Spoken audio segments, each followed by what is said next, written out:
अल-जन्नतु तहता अक़दामिल उम्महात आमन्तु बिल्लाहि सदक़ल्लाहु मौलाना अज़ीम व सदक़ रसूलुहुन नबियुल अमीनुल मतीनुल मुबीनुल मुइनुल करीम व नहनु अला ज़ालिका लमिनश शाहिदीन व शाकिरीन वल्हम्दुलिल्लाहि रब्बिल आलमीन। बलगल उला बिकमालिही कशफ़त दुजा बिजमालिही हसनत जमीउ सालिही सल्लु अलैहि व आलिही। करूँ तेरे नाम पे जा फिदा बसिक जा तो क्या तो जहाँ फिदा तो जहाँ से भी नहीं जी भरा करूँ क्या करूँ रो जहाँ नहीं। आइए अक़ीदत व मोहब्बत के साथ बहुत तेज़ी के साथ, वक्त कम है, मोहब्बत के साथ सारे लोग बैठ जाएं और सिर्फ ज़्यादा नहीं आधा घंटा मेरी गुफ्तगू बर्दाश्त करें। इसलिए 2 से 3 तक मेरा टाइम था और मुझे अभी फ़ौरन यहाँ से रवाना होना है, इसलिए कि 3 बजे मैं इंशाअल्लाह कोशिश करूँगा कि मैं अपनी गुफ्तगू ख़त्म कर दूँगा। यह आप लोगों की मर्ज़ी थी, आप लोगों का काम था कि कितनी जल्दी वहाँ से बुलाकर आरामगाह से स्टेज तक लाना था। अब लेके आए हो, ये मेरी कमी नहीं, आप लोगों की कमी है। और बहुत अच्छी निज़ामत कर रहे थे जनाब हमारे भाई हलचल शिवानी साहब क़िबला, और मुबारकबाद पेश करता हूँ तमाम ही अहले कमेटी को कि जो लोग यहाँ पर हाजिर हैं, जो लोग यहाँ से चले गए हैं, जिन्होंने मुस्तफ़ा की इस नूरानी महफिल को सजाया, और खुसूसन बिलखुसूस जनाब इलियास साहब को मैं मुबारकबाद देता हूँ कि इन्होंने मुझे दावत दी, मैं इनकी दावत पर हाजिर आया। अल्लाह रब्बुल इज़्ज़त तमाम अहले महफिल की, तमाम उलमा की हाज़िरी को अपनी बारगाह में कबूल फरमाए। अल्लाह हम सबको मरने से पहले मदीने की हाज़िरी नसीब फरमाए। आइए बहुत तेज़ी के साथ अक़ीदत व मोहब्बत के साथ गुंबद ख़ज़रा में आराम फरमाने वाले आका, भूखों को खाना खिलाने वाले आका, नंगों को कपड़ा पहनाने वाले आका, प्यासों को पानी पिलाने वाले आका, दुखी हुई आंखों को लुआब दहन से ठीक कर देने वाले दाता, बेकसों के कस, बेबसों के बस, बेसहाराओं के सहारावर, बेचाराओं के चारावर, हसनैन करीमैन के नाना, फातिमतुज़ ज़हरा के बाबा, हम सब के प्यारे आका व मौला जनाबे मुहम्मद रसूलुल्लाह सल्लल्लाहु तआला अलैहि वसल्लम की बारगाह में, जिसको वो अपने नबी से जितनी ज़्यादा मोहब्बत हो इतनी आवाज़ निकाल करके दुरूद पाक पढ़ें।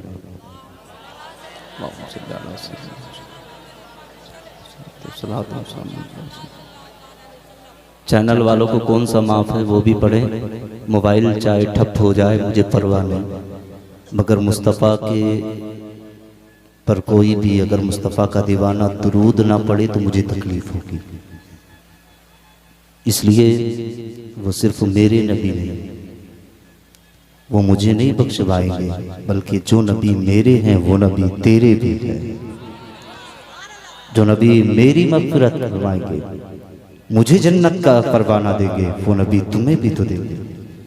कि तुम नहीं चाहते हो कि उस मुस्तफ़ा पे दुरूद पढ़ी जाए। ये वो मुस्तफ़ा है कि जिसके सदक़े में सारी कायनात को पैदा किया गया। शजर बना नबी के सदक़े में, हजर बना नबी के सदक़े में, शम्स व कमर बने नबी के सदक़े में, जिन्नो बशर बने, आप बोलेंगे हाँ किसके सदक़े में?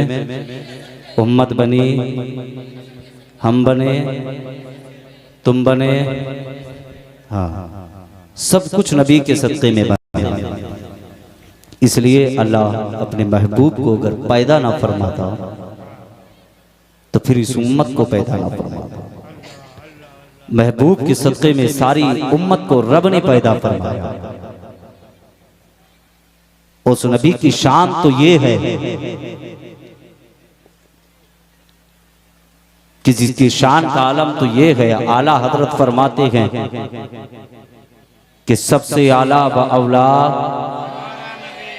नेपाल वालों हो, मुझे नोटों की दात नहीं बल्कि होठों की दात चाहिए। आपके यहाँ का पैसा मेरे कोई काम के नहीं है, काम के लिए है ही नहीं यार जी।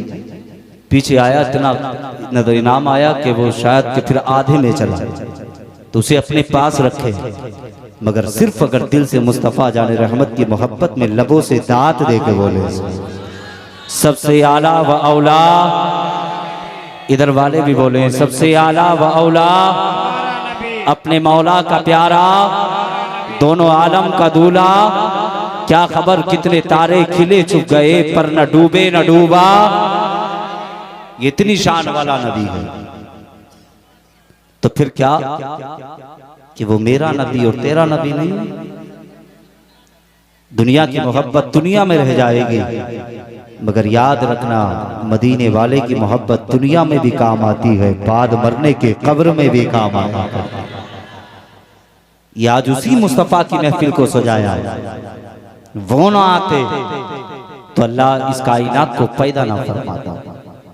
पैदा, हाँ बोले, पैदा नहीं फरमाता। तब बताओ कि कौन है वो हाथ उठा करके बताए कि जो मुस्तफा पर दरूद पाक नहीं पड़ेगा।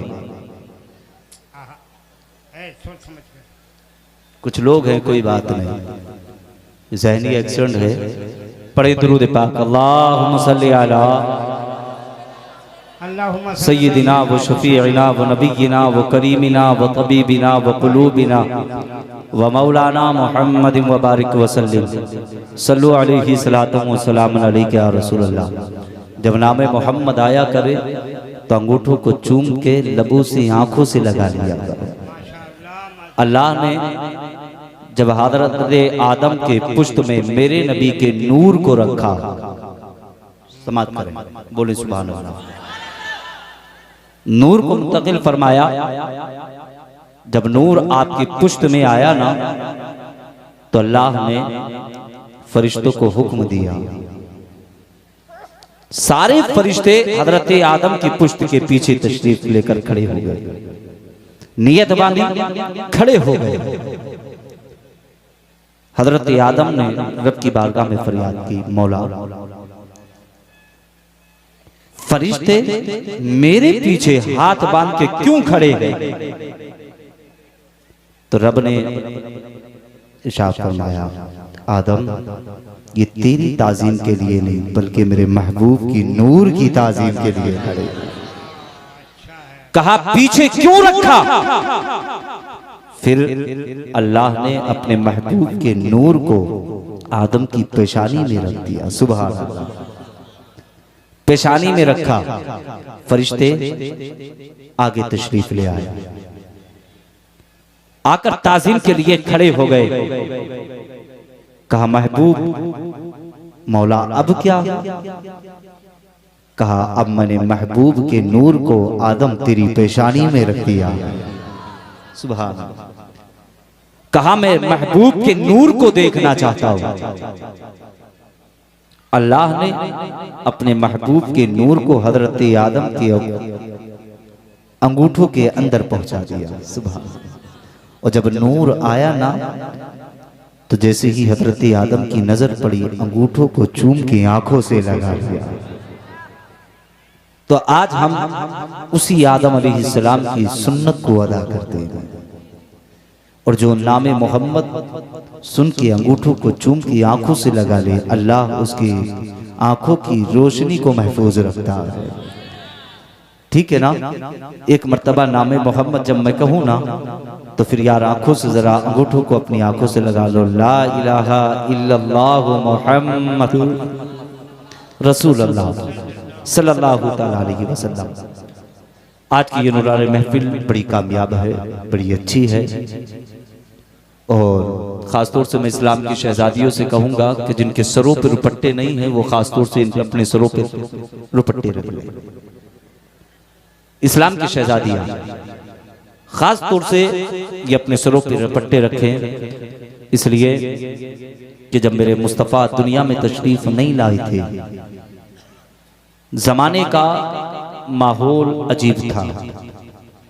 आका तशरीफ़ नहीं लाए तो मक्के की सरजमीन पर और इस दुनिया के अंदर अगर किसी के घर अगर कोई बेटी पैदा हो जाती, तो वो उस बेटी को जिंदा मार देता था, जिंदा मार देता था, जिंदा दफना देता था, उसे जीने नहीं देते थे।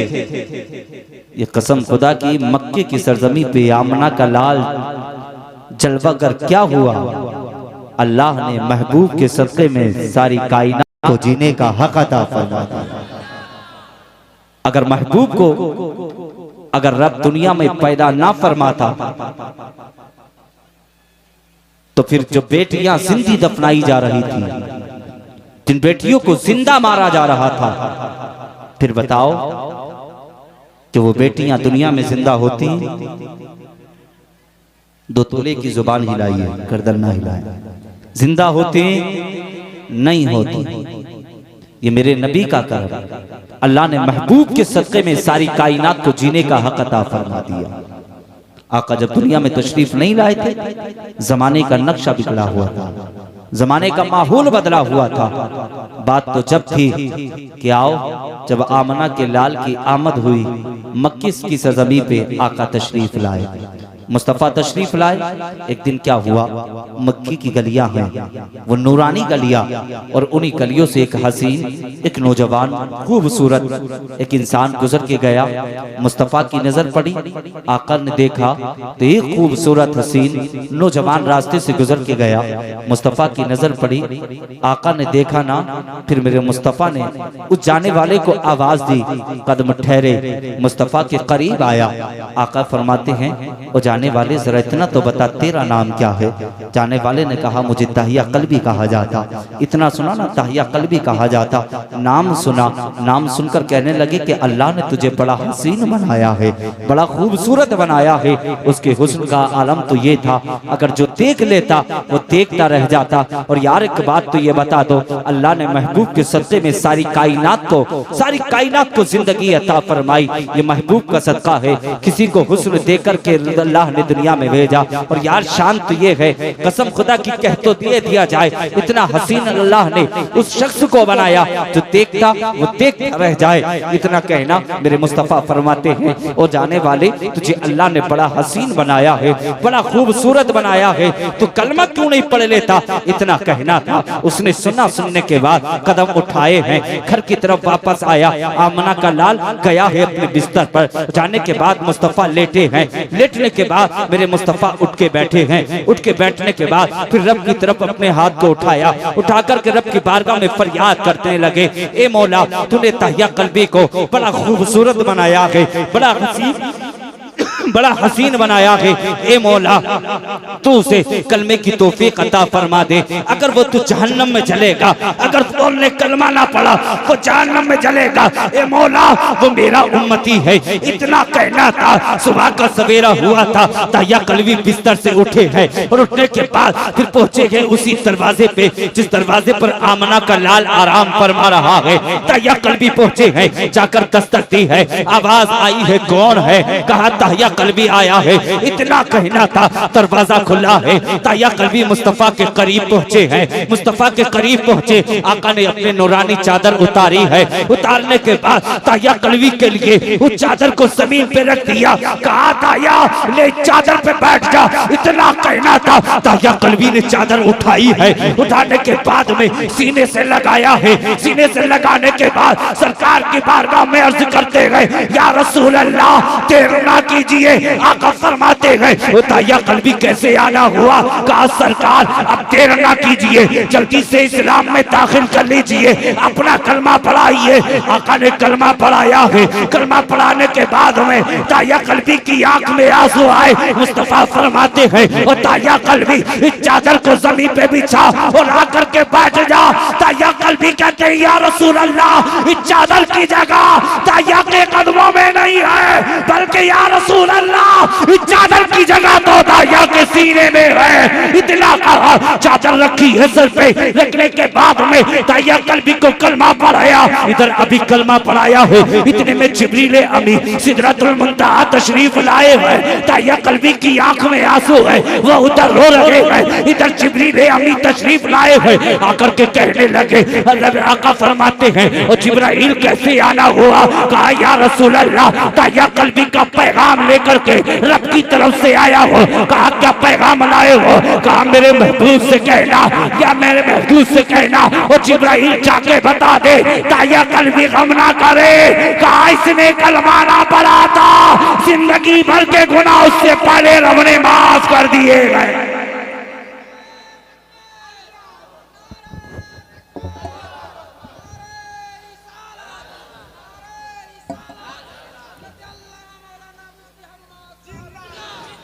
मचल के बोले सुभान अल्लाह। कहा का दहिया कल्बी से जाके कह दो। कहा ये पैगाम सुना दो, कह दहिया कल्बी गम ना करे। कहा उसने अभी महबूब का कलमा ना पढ़ा था, उससे पहले हमने दहिया कल्बी के तमाम गुनाहों को माफ कर दिया है। कहा इतना जब कहना था, दहिया कल्बी की आंख में आंसू है, फिर रोने लगे हैं, हिचकियां भर करके रोने लगे। आका फरमाते हैं ओ दहिया कल्बी अब तो रब की तरफ से पैगाम आ गया है। रब ने फरमाया है कि दहिया कल्बी ने कलमा ना पढ़ा था महबूब का, उससे पहले दहिया कल्बी के सारे गुनाहों को माफ कर दिया था। इतना कहना था, मगर दहिया कल्बी थी आंख में आंसू थे। आका फरमाते हैं दहिया कल्बी रो क्यों रहे हो? कहा अब तो मुस्कुराने की जरूरत है, अब तो चेहरे पे मुस्कुराहट आनी चाहिए। दहिया कल्बी कहते हैं या रसूल अल्लाह, मैंने कलमा तो आपका पढ़ लिया है, रब की तरफ से पैगाम तो आ गया है। या रसूल अल्लाह, मैंने जिंदगी में इतना बड़ा गुनाह किया है, इतना बड़ा गुनाह किया है। आका फरमाते हैं ओ दहिया कल्बी कौन सा ऐसा गुनाह किया है? हजूर दहिया कल्बी कहते हैं या रसूल अल्लाह, या रसूल अल्लाह, मैंने जिंदगी में अपनी जिंदगी में न जाने कितनी बेटियों को जिंदा मारा है। या रसूल अल्लाह, रब ने मुझे 7 बेटियां अता फरमाई। कहा फिर क्या हुआ? कहा 7 बेटियां अता फरमाई। या रसूल अल्लाह, मैंने 6 बेटियों को मारा, मगर इतनी तकलीफ ना हुई, मगर 7वीं बेटी का गम मुझे रुलाता है, 7वीं बेटी का ख्याल मुझे रुलाता है। या रसूल अल्लाह, 7वीं बेटी को जो मैंने मारा वो ख्याल मुझे जीने नहीं देता। आका फरमाते हैं और दहिया कल्बी वो कौन सा ख्याल है कि 7वीं बेटी के साथ में कौन सा जुल्म किया था? दहिया कल्बी कहते हैं या रसूल अल्लाह, रब ने 7 बेटियां दी थी, 6 बेटियों को मारा, इतनी तकलीफ ना हुई। या रसूल अल्लाह, एक दिन मैं परदेश जाने लगा, मैं अपनी मेरी बीवी हमल से थी, मैं जाने लगा, अपनी शरीक हयात से कह के गया था, ये मेरी शरीक हयात, ये तेरे पेट के अंदर जो बच्चा है, अगर बेटा पैदा हो जाए तो उसकी परवरिश करना, अगर बेटी पैदा हो जाए तो उसे जिंदा मार देना। या रसूल अल्लाह, इतना कहने के बाद मैं परदेश चला गया था, मेरे घर के अंदर कोई बेटा पैदा नहीं हुआ था। या रसूल अल्लाह, पैदा होने वाली वो भी 7वीं बेटी थी। इतना कहा कि या रसूल अल्लाह, जब घर के अंदर बेटी पैदा हो गई, मेरी बेटी मेरी बीवी के जहन में ये ख्याल आया कि मेरा शोहर कह करके गया है अगर बेटा पैदा हो जाए तो उसकी परवरिश करना, अगर बेटी पैदा हो जाए तो जिंदा दफना देना। मैं इस्लाम की शहजादियों को ये पैगाम देना चाहता हूँ। आज हम देखते हैं ये इस्लाम की शहजादियाँ, इनके सरों पे दुपट्टे नहीं होते, ये कलियों के चक्कर लगाती हुई नजर आती है। ये कैसी इस्लाम की शहजादियाँ हो? तुमने मुस्तफा का कलमा कैसे पढ़ा है? तुम मुस्तफा जाने रहमत की शहजादी फातिमा तो सहरा की कनीज हो, तुम्हें तो सर से लेके पैर तक करके चलना चाहिए। तुम कैसी शहजादियाँ हो? आज हम तो ये देखते हैं इनके बदन पे लिबास ऐसा है कि घर के अंदर अगर चले, बाप की नजर पड़े तो शर्म से निगाह को नीचा कर ले। आज हाल ये हो चुके हैं, घर के अंदर इतना हल्का लिबास पहना जा रहा है, न बाप को शर्म रही है, न भाई को शर्म आ रही है। मैं तो ये कहना चाहता हूँ अगर ऐसी जिंदगी से तो तुम्हारा मर जाना बेहतर है। तुमने दुनियादार का कलमा नहीं पढ़ा है, बल्कि आमना के लाल का कलमा पढ़ा है। अगर तुमसे कल परोसे महशर के दिन अगर नबी की शहजादी फातिमा ने अगर सवाल कर लिया, बता दुनिया में रह करके तूने जिंदगी कैसी गुजारी है, तो बता नबी की शहजादी फातिमा को क्या जवाब दोगे? वो इस्लाम की शहजादियों, अगर आमना का लाल दुनिया में तशरीफ न लाता तो तुम्हें जीने का अधिकार आकर को बोले सुभान अल्लाह। अधिकार तुम्हें कैसे मिलता? या आमना के लाल की करम नवाजी है कि रब ने अपने महबूब को दुनिया में भेजा और महबूब के सदक़े में अल्लाह ने तुम्हें जिंदगी अता फरमा। बोले सुभान अल्लाह। जिंदगी मचल के बोले अता फरमा दी। ए इस्लाम की शहजादियों, अपनी जिंदगी को देखो, एक दिन तुम्हें मरना है, हमें भी मरना है, कब्र में तुमको भी जाना है, कब्र में हमें भी जाना है। इसलिए तुम भी नमाज की पाबंदी करो, कभी यार अपने सरों से टोपियां मत उतारा करो। और जो ये खाली चेहरे नजर आ रहे हैं ना, इन चेहरों को भर लो, अपने चेहरों पे दाढ़ियां सजा लो। कसम खुदा की जब रास्तों से गुजर के जाओगे तो कहने वाला कहेगा ये कोई और नहीं, दुनिया का ये कोई और नहीं जा रहा है, मुस्तफ़ा का वफादार जा रहा है, मुस्तफ़ा का दीवाना जा रहा है। अपना लिबास बदल दो। ये तुमने जो शैतानी लिबास बांध रखा है, ये तुमने जो अंग्रेजों का लिबास अपना के रखा है, यार इसे जिस्म से उतार दो, तुम्हारा लिबास तो ऐसा है जिस लिबास का कोई जवाब नहीं। तुम्हारे चेहरों पर टाड़ियां होंगे तो यार तुम्हारे चेहरों जैसा किसी का चेहरा नहीं हो सकता, इसलिए चेहरों पे जरा टाड़ियां सजा के तो चलो, बदन पे इस्लामी लिबास पहन के तो चलो। अगर तुम रब की बारगाह में अपनी पेशानी झुका के तो चलो, तेरी पेशानी से जज्दों की चमक आएगी, तेरे लबों से कुरान की तिलावत की सदा आएगी, तेरा जिस्म ऐसा लगेगा ये कोई और नहीं, मुस्तफा का वफादार जा रहा है, मुस्तफा का दीवाना जा रहा है, मुस्तफा का आशिक जा रहा है। यार वो देखो, तो मेरे आका फरमाते हैं, वो ताया कल्बी बात क्या हुई, आका फरमाते हैं या रसूल अल्लाह, जब मैं परदेश गया तो घर के अंदर बेटी पैदा हुई, मेरी बीवी ने कहा अगर मेरा शोहर को पता चलेगा तो आकर के इसे जिंदा दफना देगा। कहा या रसूल अल्लाह, जब मैं जाता रहा तो ये पड़ोस के घर में पहुंचा दिया करती, या रसूल अल्लाह मुझसे छुपा करके बेटी की परवरिश करती रही। एक दिन ऐसा हुआ सरकार में अचानक से घर आया, आने के बाद में मैंने दरवाजे पे आकर के दस्तक दी थी, अंदर से आवाज आई है, कौन है? मैंने कहा था मैं इस घर का मालिक हूँ, तो अंदर से आवाज आई है, अगर तू इस घर का मालिक हो सकता है तो मैं इस घर की शहजादी हूँ। कहा या रसूल अल्लाह, इतना कहना था, बच्ची ने दरवाजा खोला है, चेहरा बाप का देखा है, आकर के कदमों से लिपट गई है। या रसूल अल्लाह, उसकी आंखों में मोहब्बत भरे आंसू थे। सरकार वो बार कह रही थी और बाबा कितने दिन से इंतजार कर रही थी कि किस दिन मेरा बाप आएगा कि जिसके चेहरे का दीदार करूंगे। कहा या रसूल अल्लाह, जब मैं घर के अंदर आया, आने के बाद में या रसूल अल्लाह बच्ची से मुझे प्यार होने लगा, बच्ची को मुझसे इतना प्यार था। सरकार अगर मैं बाहर से आता तो आकर के बेटी कदमों में बैठ जाती, तलवे दबाना शुरू कर देती। या रसूल अल्लाह, अगर खाने की शिद्दत होती तो बेटी लाकर के खाना दिया करती। या रसूल अल्लाह, अगर मैं बिस्तर पर लेट जाता तो बेटी कदम दबाती रहती। सरकार मुझे प्यार होने लगा, आका मुझे प्यार होने लगा। जब मैं रात को सोता तो जब सो जाता तो बच्ची आकर के मेरे जिस्म पे चादर आकर के ढका करती। सरकार जब सुबह का सवेरा होता तो सारी दुनिया सोती थी, मगर बेटी आकर के कान में कहती थी और बाबा तो उठ जा, कहा सुबह का सवेरा हो गया है। कहा सरकार सबसे पहले आकर के बेटी मुझे न उठाया करती, इतना कहना था। दाया कल्बी की आंख में आंसू है, मुस्तफा भी रो रहे हैं, दाया कल्बी भी रो रहे हैं। कहा सरकार, आका फरमाते हैं ओ दाया कल्बी, इससे आगे बता, इससे आगे क्या हुआ है? दाया कल्बी कहते हैं या रसूल अल्लाह, धीरे धीरे मुझे बीवी से प्यार होने लगा, बेटी को बाप से प्यार था। सरकार एक दिन में बाजार गया था और बाजार जाने के बाद में आकर के खानदान वालों ने आकर के मुझसे कहा था, और करदा या कल्बी, तूने गैर की बेटियों को तो जिंदा मारा है, मगर आज तू अपने घर के अंदर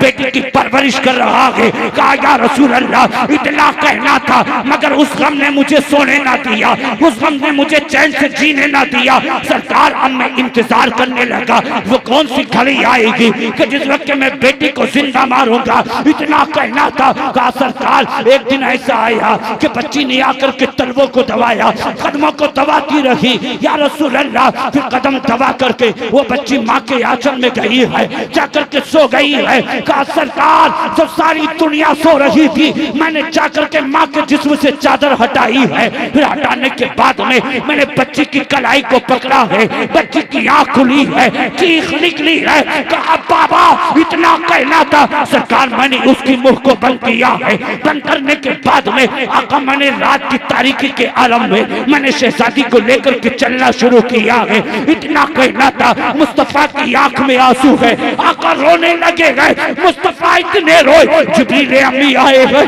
कहा करके कहने लगे सरकार आपकी आंख में आंसू है, सरकार खामोश हो जाइए, आका रोए ना। जैसे ही मुस्तफा का रोना उमर फारूक आजम ने देखा, कहा यार, कहा ओ दाया कल्बी, जुबान को बंद कर ले, तुझे मालूम नहीं है सारी कायनात का मुख्तार रो रहा है। इतना कहना था।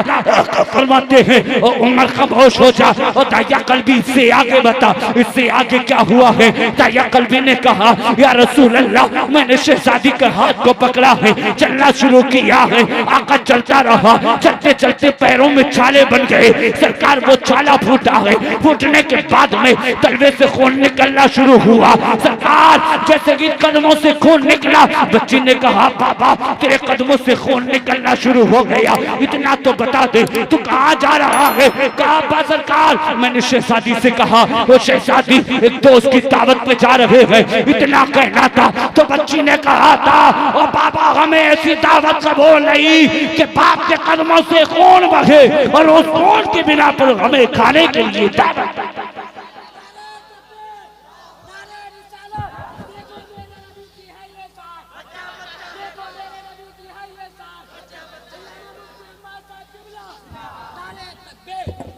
आखिरी जुमला सुनते चलें, 10 मिनट बाकी ही पूरे कर लें। दहिया कल्बी खामोश हो गए, इतना कहा ना, खामोश हो गए। सरकार रोने लगे। आका इतनी रोई। आका के सहाबी की आंख में आंसू, सब रो रहे हैं। आका फरमाते हो दहिया कल्बी से आगे बता, इससे आगे क्या हुआ? कहते हैं सरकार अब मेरी जुबान आगे काम नहीं करती। कहा सरकार मेरी जुबान में कांटे बन चुके हैं। दहिया कल्बी रोने लगे। आका फरमाते हो दहिया कल्बी इससे आगे बता, इससे आगे क्या हुआ? दहिया कल्बी कहते हैं सरकार फिर मैंने अपनी शहजादी के हाथ को पकड़ा है, पकड़ करके चलने लगा हो सरकार। फिर ऐसे मकाम पे लेकर के पहुंचा जहाँ पर रेतीली जमीन थी। जाकर के सरकार मैंने अपने कांधे से फावड़ा उतारा है। उतारने के बाद में फिर मैंने गड्ढा करना शुरू किया है। गड्ढा करता रहा सरकार। जब मेरी बेटी ने देखा कि मेरे माथे पे पसीना आ गया है, मेरा लिबास तर हो गया है, सरकार शहजादी ने आकर के अपने रुपट्टे को उतारा है। उतारने के बाद माथे से पसीना पोंछा है। पोंछने के बाद में मेरी शहजादी ने कहा था ओ पापा तो जाकर के तू आराम कर ले। कहा तेरी शहजादी अब गड्ढा करेगी। कहा सरकार शहजादी ने इतना कहा। मैंने कहा ओ शहजादी ना, मैं गड्ढे करने लगा। फिर शहजादी ने मेरी कलाई पकड़ी है, पकड़ करके मुझे छाई में पहुंचाया है। पहुंचाने के बाद में उसने अपने हाथों से गड्ढा करना शुरू किया है।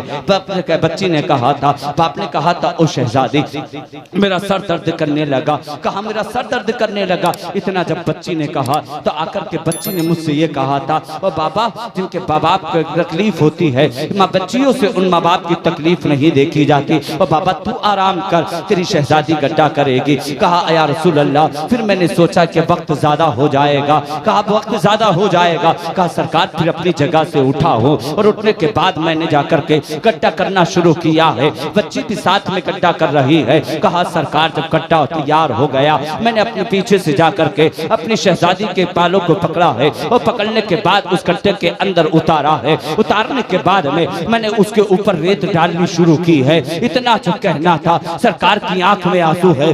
फरमाते हैं या रसूल अल्लाह मैंने रेत डालना शुरू किया। जब वो रेत आया है बच्ची के बाजुओं तक आया तो बच्ची ने कहा था बाबा अब रेत मत डाल। कहा दम घुटने लगा है। कहा दम घुटने लगा। कहा सरकार फिर भी मुझे तरस न आया, फिर भी मुझे प्यार न आया। कहा या रसूल अल्लाह मैं रेत डालता रहा। जब बच्ची के गले तक आया है फिर मैंने देखा कि उस बच्ची ने हाथ उठाए हैं रब की तरह, हाथ उठा करके फरियाद करने लगी है। और मैंने जाकर के अपने कान को उसके लबों से लगाया है तो वो उसके अपने लबों से कह रही थी ए मौला कब तक इन बेटियों को जिंदा दफनाया जाता रहेगा, कब तक इन बेटियों पर जुल्म उठाया जाता रहेगा। ए परवरदिगार के आलम तो अगर इन बेटियों को जिंदगी दी है तो इन्हें जीने, अगर जिंदगी दी है तो फिर मौत ना देता, अगर मौत दी है तो फिर इनको जीने का अधिकार देता। कहा मैंने सुना था वो बच्ची पुकार रही थी ए परवरदिगार आलम कब आएगा हमारी जानों की हिफाजत करने वाला,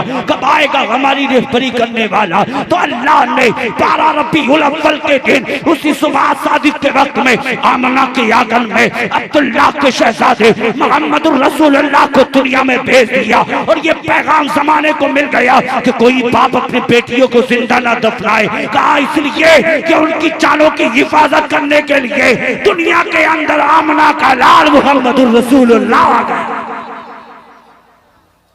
आमना का लाल मोहम्मद रसूलुल्लाह आ गए हैं।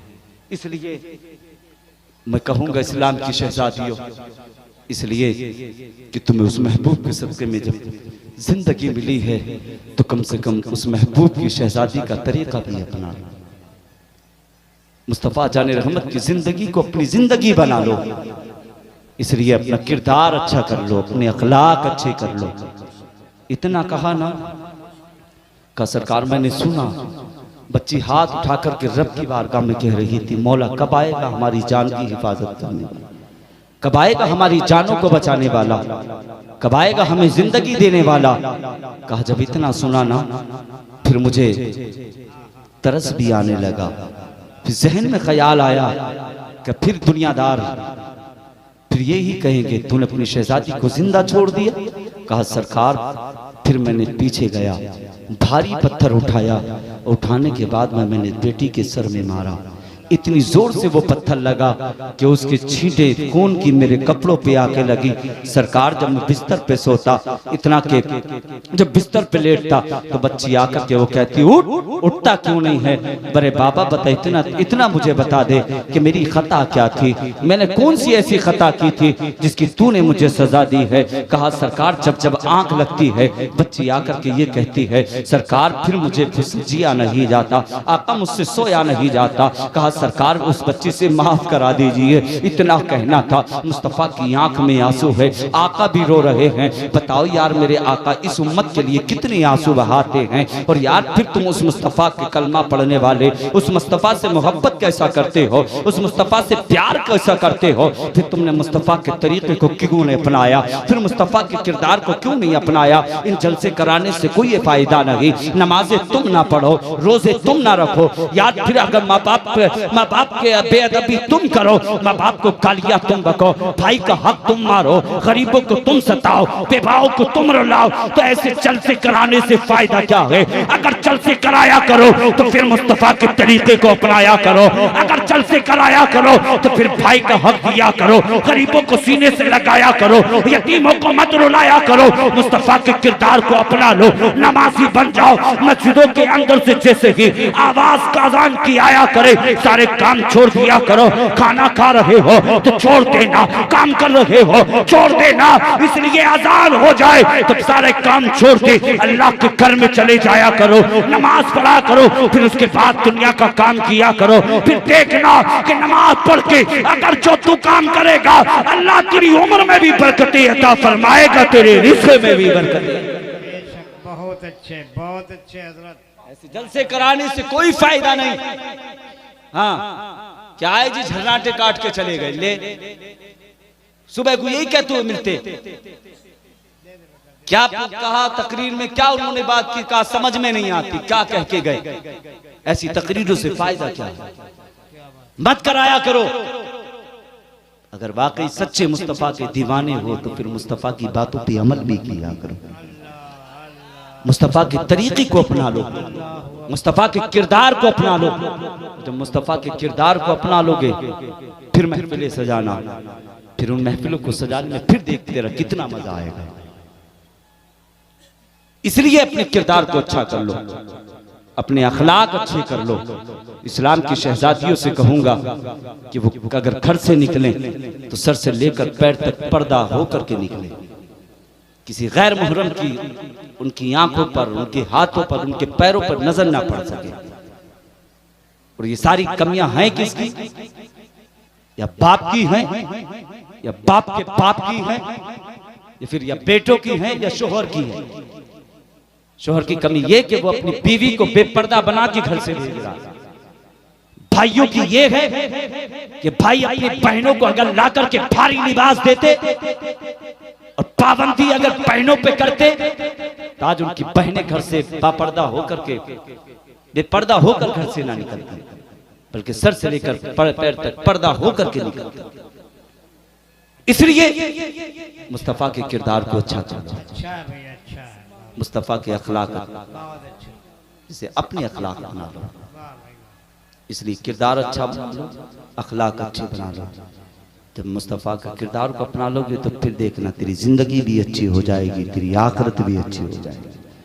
अल जन्नतु तहता अक़दामिल उम्महात, जन्नत तुम्हारी माओ के कदमों के नीचे। इसे माँ बाप की इज्जत करना, माँ बाप की कदर करना, माँ बाप का एहतराम करना। अल्लाह रब्बुल इज़्ज़त की बारगाह में दुआ करता हूँ कि मौला मुझ पे मैंने जो कुछ बोला है, मेरे बोलने में या कहने में कोई खामी गलती हो गई हो, मौला उसको माफ़ फरमाए। सही को मौला अपनी बारगाह में